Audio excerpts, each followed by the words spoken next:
వేస్తున్నాను. ఇక్కడ చికెన్ కూడా రెడీ అయిపోయింది అనుకోండి. అన్నం దించి అక్కడ పెట్టుకున్నాము. ఇప్పుడు చకచకా చేసుకోవాలి. ఎంత టైం అయినా 1 అవర్ 2 అవర్ వస్తుంది వంట స్టార్ట్ చేసి. ఇంకా అది పెట్టే వరకు 12 ఖచ్చితంగా అయిపోతుంది.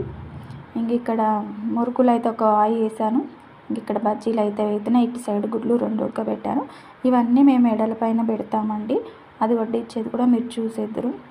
ఇంకా మా వారైతే ఇక్కడ మటన్ అయితే చూపిస్తున్నారు మళ్ళీ. ఇక్కడ నేను బజ్జీలు వేస్తున్నాను. ఈ బజ్జీలు అయిపోగానే ఇంకా నేను పూరీలు అయితే చేసేసుకోవాలి. పూరీలు కూడా వేసేది. ఇంకా మా వారు బయటికి వెళ్ళి వేరే సామాన్ తెచ్చిందని వెళ్ళిపోయారు, తీయలేదు.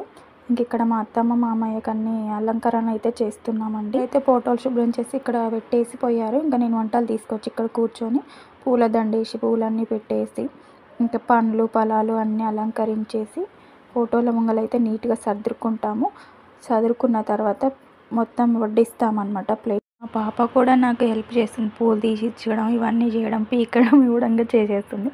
ఇంకా ఫోటోలు నీట్గా పెట్టి దండ అయితే సెట్ చేసేసి ఇంకా పండ్లన్నీ పెట్టాను.